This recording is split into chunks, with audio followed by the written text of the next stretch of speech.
வணக்கம் நேர்களே, நான் உங்கள் கார்த்திக். நம்முடைய சிறப்பு நேர்காணலில் தமிழ்நாடு தன்னுரிமை கழக தலைவர் பல கருப்பையா இணைந்திருக்கிறார். அவரிடம் விரிவாக பேசலாம். வணக்கம் சார். அவர் பேசிக்கலி ஒரு மாதிரி சாஃப்ட் ஸ்போக்கன் ஆளா இருக்கிறாரு. எந்த விஷயத்தையும் ரொம்ப ஹார்ஷா எதிர்ப்பு தெரிவிக்கிறது அவருக்கு வரமாட்டேங்குது. இது வரைக்கும் பண்ணதில்லை. ஸோ இனி வருங்காலங்களில் பிஜேபியவோ இப்பதான் வந்திருக்காரு அதிகாரத்திலிருந்து அவர் எப்படி செயல்படுகிறார் என்பதை பார்ப்போம். மக்கள் விரும்பி இருக்கிறார்கள் என்றுதான் நான் சொல்றேன். இவர் விரும்பினார் என்பது எனக்கு முக்கியம் இல்லை. மக்கள் ஒரு மாறுதலை, திமுகவை புதைத்து விட வேண்டும், இந்த ஆட்சி முறை தொடரக்கூடாது, இந்த பரம்பரை ஆட்சிக்கு வேட்டு வைக்க வேண்டும் என்று கருதி இவ்வளவு சினம் கொண்டு ஸ்டாலினையும் தோற்கடித்திருக்கிறார்கள், மம்தாவையும் தோற்கடித்திருக்கிறார்கள். ரெண்டு பெரிய தீய சக்தி இந்தியாவிலேயே இவர்கள் ரெண்டு பேர் தான். அவ்வளவு மோசமாக அவர்களை தோற்கடித்திருக்கிறார்கள். அதனால் மக்கள் ஒரு புதிய சக்தியை விரும்புகிறார்கள். நான் விரும்பி வரப்போகிறது என்று சொல்லவில்லை. மக்கள் விரும்பினார்கள். மக்கள் விருப்பம். நான் இந்த கம்யூனிஸ்டுகள் சொல்கிற மாதிரி சொல்லலை. நான் அங்கேயே இருப்பேன், அவன் உருவ சொன்னால் உருவிடுவேன். இவன் மறுபடியும் ஸ்டாலின் தான் ஆட்சிக்கு வரணும். ஏன்னா ஸ்டாலின் புத்தன் இல்லை, அசோகன் மறுபடியும் ஆட்சிக்கு வர வேண்டும். ஆனால் நாங்கள் சும்மா ஒரு தேவைக்கு ஆளுநர் ஆட்சி வரக்கூடாது என்று விஜய் ஆட்சியை அனுமதிக்கிறோம். பிறகு வேண்டாம் என்கின்ற போது விறகை உருவுவோம் அப்படின்னு சொல்கிறது சிறந்த பேச்சு இல்லை.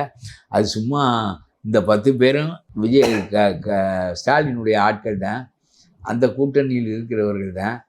மீண்டும் இந்த ஸ்டாலினுடைய ஊழல் ஆட்சி 40 அடி ரோடை 30 அடி ரோடாக போடுகின்ற ஆட்சி இந்த நாட்டில் இருந்தால்தான் நமக்கு 25 கோடி வரும் என்று கருதுகிறவர்கள். இதெல்லாம் ஒரு பேச்சா? இந்த இவ்வளவு அயோக்கியத்தனத்தை செய்த ஒரு ஆட்சி தொடர்ந்து ஆட்சியில் இருக்க பிஜேபி எதிர்க்கிறார்கள். இனி விஜய் எதிர்ப்பார். விஜய் ஒன்றும் பிஜேபிக்கு ஆதரவாக இருக்க மாட்டாரே. எடப்பாடியினுடைய பெரிய தவறு, எடப்பாடி துன்பப்பட்டதற்கு காரணமே பிஜேபி உறவு. அது நான் எடப்பாடியை ஆதரித்து பேசியிருக்கேன், ஆனால் பிஜேபியை ஆதரிப்பதில்லை. பிஜேபி ஒரு சுமை தான். அந்த பிஜேபி தமிழ் போக்குக்கு எதிரான அதனுடைய இந்துத்துவம், அதனுடைய இந்தி, அதனுடைய போக்குகள், இவையெல்லாம். ஒரு தேசியம் இந்து மதத்தின் மீது கட்டமைக்கக்கூடாது. உலகத்தில் எந்த நாடும் மதத்தின் மீது, பாகிஸ்தான் தான் கட்டமைக்கப்பட்டிருக்கிறது. அப்படி நாமும் அப்படி நாடா? பாகிஸ்தான் முழுக்க முஸ்லீம்களின் நாடு. ஆகவே முஸ்லீம் மதத்தின் மீது கட்டமைக்கப்பட்டிருக்கிறது. ஆப்கானிஸ்தான், பாகிஸ்தான் எல்லாம். நம்முடைய நாடு அப்படிப்பட்ட நாடு, பலதரப்பட்ட மக்களுடைய நாடு. இது ஒரு மதத்தின் மீதே கட்டமைக்கப்பட்டு பெரும்பான்மை மதத்தினர் ஆளுவது, மெஜாரிட்டேரியன் ரூல் என்று வந்தால் அது நல்ல ஆட்சி இல்லை. அது இருக்கட்டும். ஆகவே பிஜேபி அதை சுமந்த சுமை எடப்பாடியை வீணாக்கி விட்டது. இப்பொழுது சொல்லுகிறேன், எடப்பாடி கட்சியில் கொஞ்சம் பேர் கிளம்பி விட்டார்கள். அதை பற்றியெல்லாம் எடப்பாடி கவலைப்பட வேண்டிய தேவையில்லை. எடப்பாடி பிஜேபியினுடைய சுமை தாங்காமல் முறிந்து போனவர். அதுதான் என்னுடைய கருத்து. அவர் என்ன கருதுகிறார் என்று எனக்கு தெரியாது. அவருக்கு பின்னால் தொண்டர்கள் இருக்கின்ற வரையிலும் இவர்கள் 35 பேர் போகிறார்கள் எம்எல்ஏக்கள். அதுபோல் 35 எம்எல்ஏ இல்லை, 150 எம்எல்ஏக்களை உருவாக்க முடியும். தொண்டர்கள் நம்மோடு இருக்கிறார்கள். 35 எம்எல்ஏ போயிட்டா கட்சியே அவரை விட்டு போயிடும். எப்படி போகும்? போகட்டும். இல்லை, பொதுச் செயலாளர் நம்மோடு தொண்டர்கள் இருந்தால் நம்ம வைத்து கொண்டு நடத்துவோம். அதன் மீது நாம் கட்சியை கட்டி பல எம்எல்ஏக்களை இந்த தொண்டர்கள் வைத்து உருவாக்கலாம். அந்த அளவுக்கு தொண்டர் செல்வாக்கு அவருக்கு இருக்கு. இப்படிதான் டிடிவி தினகரன் சொன்னாரு. அவரால் ஒரு பெரிய இம்பாக்ட். டிடிவி தினகரனுக்கு தொடக்கத்துல இருந்தே ஒன்றும் இல்லை. அது எதுக்கு நம்ம பேசணும்? எடப்பாடிட்ட தொண்டர்கள் இருக்கிறார்களா இல்லையா என்று கொஞ்ச நாளில் உனக்கு தெரியும். இப்போ சின்னம்மா உருவி கொண்டு போன போது தொண்டர்கள் எல்லாம் போனார்களா? ஓபிஎஸ் உருவி கொண்டு போனது தொண்டர்கள் எல்லாம் போனார்களா? அவங்க கட்சியை விட்டு நீக்கப்பட்டார்கள். இதெல்லாம் ஒரு பேச்சு. திமுகவுக்கு போய் சேர்ந்தார்கள். பிறகு கட்சி வழி இல்ல, அவங்கள எதுவுமே இல்லாத அளவுக்கு இதா விடும்போது அவங்க இல்லாத அளவுக்கு கட்சியில நீ சேர்க்கவே இல்லை. அவர் எவ்வளவு வாட்டி கேட்டு பார்த்தாரு. ஓபிஎஸ் கட்சியிலே சேர்க்காத போது அவர் வேற வழி இல்லாம திமுக நோக்கி போனாரு. இப்ப அதை சொல்லிதான் மூத்த அமைச்சர்கள்லாம் எடப்பாடி திமுகவில் போய் சேர்ந்த ஒருவரை நீ அனுமதிச்சிருந்தீங்கன்னா அவர் எப்படி நடந்து கொள்வாரு? எங்கேயாவது உலகத்துல திமுகவில் போய் சேருவானா? ஒரு பரம்பரை அதிமுக காரன் சார், நிறைய பேர் போய் சரி போயிட்டு போது விடு, உனக்கு அது போய் அடுத்தது சொல்லு. அதெல்லாம் இவர் விடலை, அவர் விடலை. இந்த பாரு, நான் இப்போதும் சொல்கிறேன், எடப்பாடிக்கு தொண்டர்கள் உங்களோடு இருந்தால் எவன் போனால் என்ன, போகாவிட்டால் என்ன, இந்த தொண்டர்களிடமிருந்து நீங்கள் அவர்களை உருவாக்கலாம். கொஞ்சம் காலம் எடுக்கும், அவ்வளவுதானே தவிர அதை பற்றி கவலைப்பட வேண்டிய தேவையில்லை. ஆனால் அந்த கட்சி எடப்பாடியுடைய தலைமையை இழந்திருந்தால் அந்த கட்சி அப்பொழுதே முடிந்து போயிருக்கும். எடப்பாடி காலத்தால் தீர்மானிக்கப்பட்ட, எதிர்பார்க்காமல் தீர்மானிக்கப்பட்ட ஒரு சரியான தலைவன். ஒழுங்கா நடத்தியிருக்கிறாரு இந்த ஆனா தேர்தல் இப்ப விஜய் வரையிலும். வந்து இந்த தேர்தலில் அவர் தோற்றதற்கு காரணம் மக்களிடம் வேறொரு மனநிலை இருக்கிறது. புதிய ஆட்சி வேண்டும், புதிய இல்ல, மனிதன் அதான் வேண்டும், ஆட்சியை மாற்றணும்னு முடிவெடுத்த மக்கள் எடப்பாடி அவ்வளவு பெரிய ஆளுமை இல்ல, விஜய் தான் அந்த ஆளுமைன்னு ஒரு முடிவு எடுக்கிற இல்லப்பா, சூழல் வந்து. எடப்பாடி ஆளுமை இல்லை என்றெல்லாம் அதற்கு பொருள் கொள்ளக்கூடாது. நான் என்ன சொல்றேன்னா, இந்த ஆட்சி முறையிலிருந்து மாறுபட்ட ஒரு ஆட்சி முறை வேண்டும் என்று கருதுகின்ற போது மாறுபட்ட மனிதனை நோக்கி திரும்பினார்கள். அப்படி ஒரு வாய்ப்பு கிடைத்த போது, புரியுதா? இது மக்கள் செய்த புரட்சியை தவிர விஜயினுடைய திறமையால் வந்ததல்ல, இவர்களுடைய திறமை குறைவால் வந்ததும் அல்ல. ஆனால் திமுகவினுடைய எதிர்ப்பால் வந்தது. அவர் தான் குறிவைத்து அடிக்கப்பட்டார். அந்த ஆட்சி, அவர்கள் கொடுத்த பணம், ஒவ்வொரு ஓட்டுக்கும் 10,000 20,000, செந்தில் பாலாஜி 25,000 வரலும் கொடுத்துருக்கார். எல்லாம் செய்து ஸ்டாலினை தான் தோற்கடித்தார்கள். ஒரு முதலமைச்சர் அந்த தொகுதியை பிள்ளை போல் வளர்த்தார். அந்த மக்கள் அதையெல்லாம் விரும்பவில்லை. சும்மா எனக்கு அதை செய்தா இதை செய்தா 5,000 கொடுத்தார், 2,000 கொடுத்தார், வீட்டுக்கு போ, இதை விட பெரிய காரியங்கள் எங்களுக்கு வேண்டும். அவருக்கு பதிலா அவங்க தேர்ந்தெடுத்த வேட்பாளர் ஒன்றும் அவ்வளவு சிறப்பான ஆள் இல்ல. அது வேற.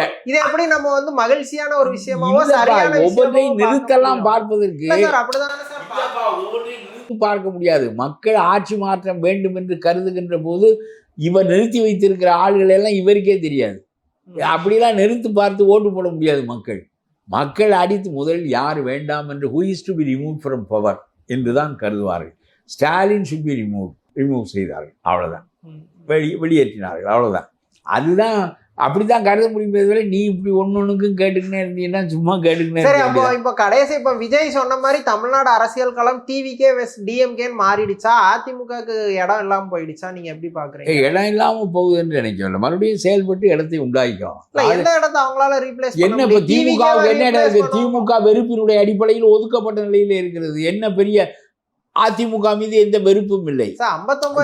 நான் திரும்ப சொல்லிவிட்டேன், பிஜேபி என்ற சுமையினால் இவர்கள் வீணா போனார்கள்.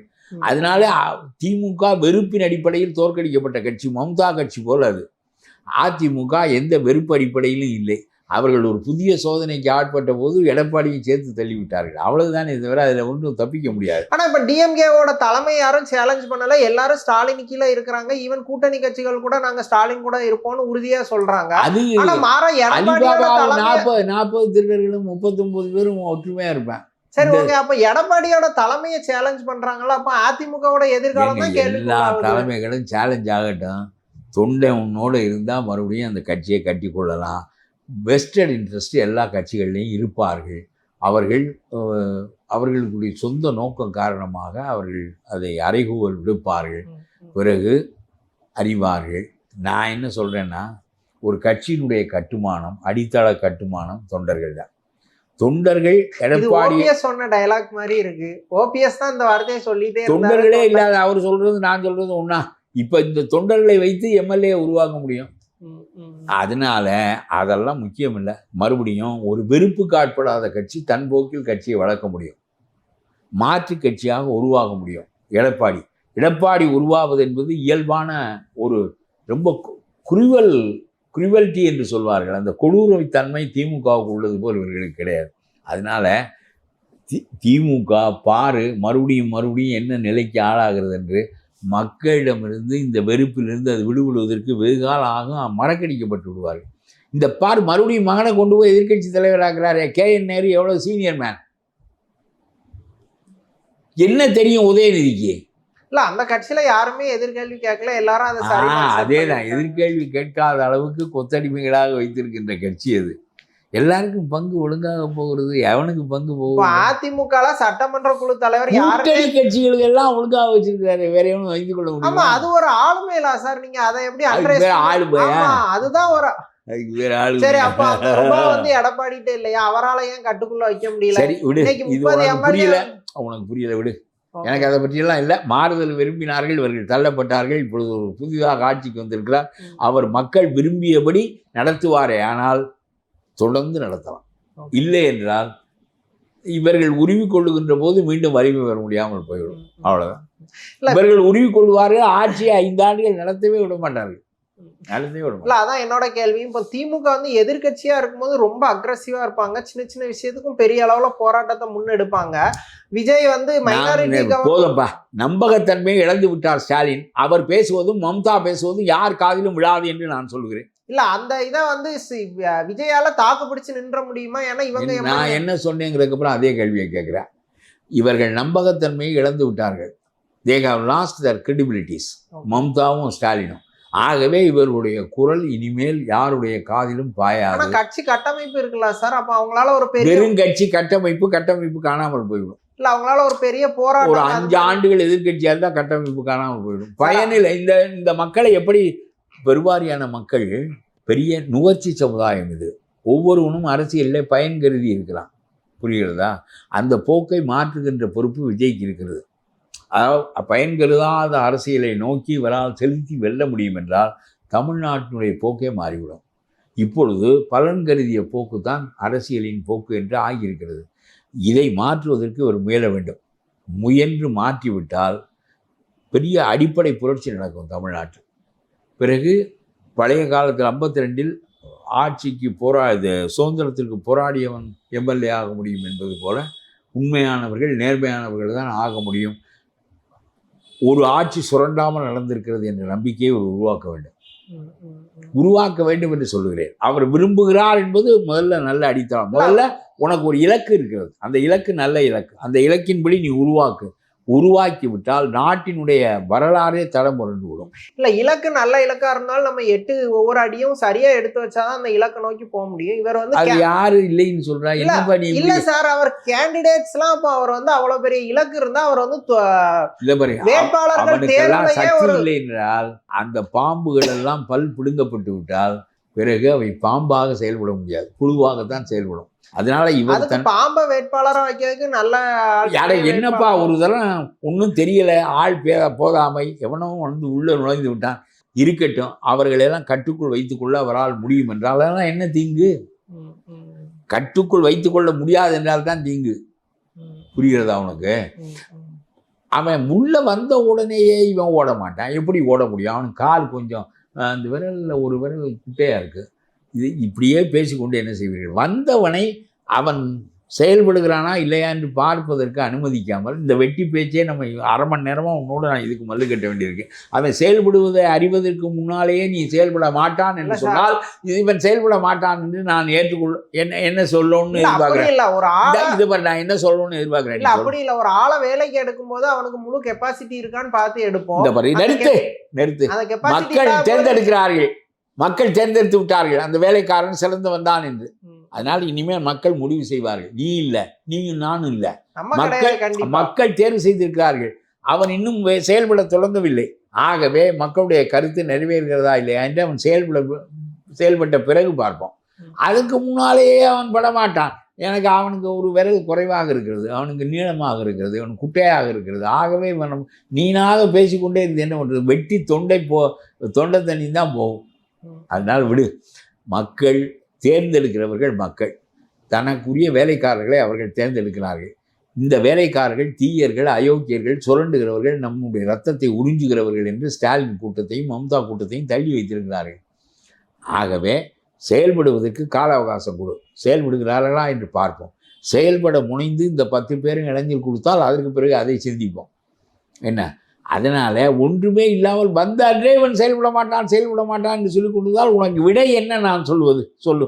இல்லை, அவங்க இதுவரைக்கும் செயல்பட்டதை வச்சு எஸ்டிமேட் பண்ணி நான் ஓகே அவங்களுக்கு ஒரு வாய்ப்பு. இப்போ என்ன நான் பதில் சொல்லு. இது உன் கருத்து. சரி, இது என்னுடைய கருத்து. சார், இன்னும் முக்கியமான கொஸ்டின் என்னன்னா, விஜய் வந்து பிரச்சாரத்துல ஒரு விஷயத்த தொடர்ந்து சொல்லிட்டே வந்தாரு. போட்டி என்பது திமுக ஆட்சிக்கு வந்திருக்கிறாரு. இல்ல அதான் சார் கொஸ்டின். அந்த இடத்த வந்து எடப்பாடி மிஸ் பண்ணிட்டாரோ, அவர் வந்து நம்ம இடத்த தான் ரீப்ளேஸ் பண்ண பாக்காரு அப்படிங்கறத கணிக்க சொன்னது உனக்கு மட்டும் இல்ல. மக்கள் ஒரு பெரிய மாறுதலை கட்சியை உடைக்கிற அளவுக்கு விஜய் போயிட்டாரு. என்னப்பா எந்த கட்சியோட ஒரு 30 எம்எல்ஏ என்னப்பா புரியாம பேசுற? நான் புரியாம உன்னோட பேச வேண்டிய பாரு. எடப்பாடி ஏன் வெல்ல முடியவில்லை என்றால் ஸ்டாலினை தோற்கடிப்பதில் மக்கள் குறியாக இருந்தபோது இந்த முறை அரசியலை விட்டுவிட்டு மாற்று முறை அரசியலுக்கு போவோம். பிஜேபியின் மீது உள்ள வெறுப்பு எடப்பாடியை அழித்து விட்டது என்று என்னுடைய கருத்து. புரியுதா? ஆகவே எடப்பாடி பிஜேபியோடு சேர்ந்த கூட்டால் அழிந்தவர், ஆண்ட முறையால் அழிந்தவர் ஸ்டாலின். இதற்கு மாற்றாக ஒரு புதிய மனிதனை தேர்ந்தெடுத்திருக்கிறார்கள். அவர் வந்து செயல்படட்டும். செயல்பட்ட பிறகு அதை விமர்சிப்போம். செயல்படுகின்ற எண்ணத்தை வெளிப்படுத்தி இருக்கிறார், அதில் நேர்மையை வெளிப்படுத்தி இருக்கிறார். அதனால அதையெல்லாம் அவர் சொல்வது நேர்மையாக இருக்காது, பொய்யா இருக்கும், அவரால் செயல்பட முடியாது. இப்படி நீ சொன்னால் இதற்கு நான் விவாதிக்க முடியாது. உன் கருத்தை நீ வைத்துக்கொள், என் கருத்தை நான் வைத்துக் கொள்கிறேன். விவாதிப்பதற்கு ஒன்றும் இல்லை. திமுக கூட்டணி கட்சி எம்எல்ஏக்களோட ஆதரவுல தான் விஜய் ஆட்சி இருக்கு, அவங்க ஆமா, ஆமா. எப்பனாலும் போயிடலாம் அப்படின்னு சொல்றீங்க. சோ அவர் அதனாலதான் ஒரு பேக்கப்பா வந்து ஏடிஎம்கேல இருந்து ஒரு 30 எம்எல்ஏக்களை எடுக்கிறாரு. அந்த செயல்பாடை நீங்க எப்படி பாக்குறீங்க? எனக்கு தெரியாதுப்பா, முன்னு நடப்பதற்கு முன்னாலேயே இதை இல்ல, அதுக்கான விஷயங்கள் வந்து இதை நடக்கட்டும், நான் அதை பற்றி கருத்து ஏன்னா சொல்றேன். இப்போ இந்த பாரு, 30 பேரும் வரட்டும், ம், அவர்கள் என்ன நிபந்தனை வைத்திருக்கிறார்கள் என்றெல்லாம் பார்ப்போம். ம். அதற்கு பிறகு கருத்து சொல்கிறேன். நீ சும்மா வந்து இல்ல இப்போ சட்டமன்ற ஊகங்களின் பேரில் பேசவே முடியாது. ஊகங்கள் இல்ல சார். இப்ப எடப்பாடி வந்து அதிமுக சட்டமன்ற குழு தலைவரா இருக்கணும்னு 17 எம்எல்ஏக்களோட அவரு கொடுக்குறாரு. இன்னொரு பக்கம் வேலுமணி நாம் அந்த 30 பேரும் நாளைக்கு மறுபடியும் எடப்பாடியை வைத்து தான் கட்சி நடத்த முடியும் என்று திரும்பலாம். ம். 4 பேரை விட்டு விட்டு 26 பேர் திரும்பலாம். எல்லாரும் சேர்ந்து போகலாம். நடந்த பிறகு பார்ப்போம். நடப்பதற்கு முன்னால் எப்போ வேணாலும் எந்த மாறுதலும் நிகழும். நிகழாமல் நாம் ஒரு ஊகித்து ஒரு கருத்து சொன்னால் பிறகு அது நிகழாவிட்டால் அதற்கு என்ன செய்வது? இந்த ஒருத்தர் சொல்லுவார், திமுக 200 இடங்களில் வெல்லும். நான் அடித்து சொல்லுகிறேன், இந்த ஜாதிக்காரன் இவ்வளவு ஓட்டு போடுவேன், அந்த ஜாதிக்காரன் அவ்வளோ ஓட்டு போடுவேன், மொத்தம் கூட்டி பார்த்தேன் 200 பேர் வெல்லுவேன் சொன்னாரே. இப்போ இந்த 200 பேர் வெல்லாததுக்கு இவர் என்ன செஞ்சுட்டார்? நான் இந்த மாதிரி ஊக பேச்சு பேசுறது இல்லை. ஏன்னா அதெல்லாம் நடக்காது. ஊக பேச்சு தானே அது. அதில் என்ன பயன் இருக்குன்னு கேட்குறேன். சும்மா ஏதாவது நம்ம விரும்பினவர்களாக ஆதரித்து விட்டு போகலாம், ஒரு அரிப்புக்கு வேணால் பேசலாம், அவ்வளோதானே தவிர ஒரு நடுநிலையோடு நின்று பேசுவதற்கு அது பயன்படாது. அதனால மக்கள் விரும்பியது அங்கே நடக்கிறது. நீயும் நானும் விரும்பியதல்ல. நாம் அவருக்கு வாக்களிக்கவும் இல்லை, அவர் வருவார் என்று எதிர்பார்க்கவும் இல்லை, எதுவும் இல்லை. மக்கள் இந்த 2 பேரையும் விட்டுவிட்டு, நான் சொல்வது எடப்பாடி தோற்கடிக்கப்பட்டதற்கு காரணம் பிஜேபி சுமை என்பது என்னுடைய கருத்து. திமுக தோற்கடிக்கப்பட்டதற்கு அளப்பரிய ஊழல் காரணம் என்பதும் என்னுடைய கருத்து. குற்றவாளிகளை மந்திரிகளாக்குவது, 40 அடியை திடுதிண்டமாக 2 இன்ச்சுக்கு பதிலாக 1 இன்ச்சு ஜல்லி போடுவேன், கொஞ்சம் காசு அடிப்பேன். 10 அடி ரோட்டே 100 கிலோமீட்டர் தூரத்துக்கு சாப்பிட்டு விட்டார்கள். இவ்வளவு பெரிய கொடுமையான திருடர்கள் நான் அறிந்த ஜனநாயக வரலாற்றிலேயே கிடையாது. அதனால் இவர்களை மக்கள் தோற்கடித்தது என்பது அளப்பரிய மகிழ்ச்சிக்குரியது, பவுண்ட்லெஸ் ஜாய். அதனால இதோடு போயிடும். திமுகவினுடைய எதிர்ப்பு நிலையான பிஜேபி எதிர்ப்பு நிலையை விஜய் எடுக்க வேண்டும், உறுதியாக அதில் நிற்க வேண்டும், இந்தியை எதிர்க்க வேண்டும், மறுபடியும் வந்தே மாதரம் பாட்டை எதிர்க்க வேண்டும். நடந்து முடிந்து விட்டது. மறுபடியும் வந்தே மாதரம் பாட்டை உத்தரப்பிரதேசத்தில் வைத்துக்கொள். தமிழ் தாய் வாழ்த்தும் தேசிய கீதமும் இங்கே இசைக்கப்படும். இந்த மத ரீதியான அரசியலெல்லாம் நாங்கள் ஏற்க சொல்லட்டும் தைரியமாக. எல்லா பிராமணனும் இவருக்கு தான் ஓட்டு போட்டேன். ஏன் தெரியுமா? சென்னையவே ஸ்வீப் பண்ணிட்டாரு விஜய். ஆமாம். எதனால் என்றால் பிஜேபி வெற்றி பெற வேண்டிய எந்த தொகுதியும் எந்த பிராமின் டாமினேட்டட், அதெல்லாம் அந்த தொகுதிகளெல்லாம் கூட போயிடுச்சு. அது காரணம் என்னன்னா, பிஜேபியால் ஜெயிக்க முடியாது. பிஜேபி சும்மா அந்த அண்ணாமலை வேற அதிமுக பயங்கரமாக பலவீனப்படுத்துகிறார். அவர் பலவீனப்படுத்த வேண்டியவனெல்லாம் பலவீனப்படுத்தலை, அதிமுகவை பிடிச்சி பலவீனப்படுத்தினார். எல்லாரும் அதிமுக பிளேஸ் தான் குறி வைக்கிறாங்க, அதனால அதை பலவீனப்படுத்துறாங்க. அதேதான். ஏராளமான சவால்கள் இருக்கின்றன. ஊழலில் ஊறி போன ஒரு நாட்டை அதற்கு நேர்மாறாக மாற்றி அமைப்பது பெரிய சவால். விடிந்தால் எழுந்தால் எங்களுடைய அதிகாரம் எல்லாம் அதிகார வர்க்கமாகிய போலீஸையும் தாசில்தாரையும் எங்கள் கையில் வைத்து கொண்டு ஆட்டி படைத்து மக்களை சுரண்டுவதுதான் எங்களுடைய ஆட்சியின் தேவை என்று நினைப்பதை மாற்றி அமைப்பது பெரிய சவால். It is a very big challenge. அதையெல்லாம் அவர் செய்ய போகிறார் என்று சொன்னதை கேட்டு நான் வியந்து போனேன். ஆகவே இதெல்லாம் நடக்கிறதா என்று பார்ப்போம். நடந்தால் நாட்டிலே இது நடந்த மிகப்பெரிய புரட்சி ஜனநாயக ரீதியாக என்று நாம் கொள்வோம். நடக்காவிட்டால் முயன்றார், உண்மையாகவே முயன்று தோற்று போயிருந்தால் கூட மீண்டும் அவருக்கு ஒரு வாய்ப்பு அளிக்கலாம். உண்மையாகவே முயன்று தோற்று போயிருந்தால், இல்லை அவருக்கு ஆள தெரியலை என்றால் பிறகு வரலாறு அதுக்குரிய முடிவை அளிக்கும். அதையெல்லாம் இப்பொழுதே தொடங்க போகின்ற போதே பேசக்கூடாது. அதனால் அதுக்குரிய நேரம் வருகின்ற போது பேசலாம். அந்த மனிதனை மக்கள் விரும்பி இருக்கிறார்கள், நீயும் நானும் விரும்பவில்லை. மக்கள் விரும்பி இருக்கிறார்கள், பெருவாரியான மக்கள் இந்த ஆட்சியை கொடுத்திருக்கிறார்கள், பெரிய மாறுதலை எதிர்பார்த்திருக்கிறார்கள். திமுக ஒழிய வேண்டும் என்று நினைக்கிறார்கள். ஆனால் இவர்கள் நாங்கள் அவர்களோடு தான் கூட்டு வைத்துக் கொள்வோம் என்று 10 பேரையும் சொல்கிறார்கள். இவர்கள் ஒரு நேரம் வருகிற போது விறகை உருவுவார்கள், உலை அடங்கும் என்று நினைப்பார்கள். வேறு விறகு வந்தாலும் வரும் உள்ள. ஓகே சார், தமிழ்நாடு அரசியல் குறித்து பல விஷயங்களை விரிவாக பேசுனீங்க. ரொம்ப நன்றி.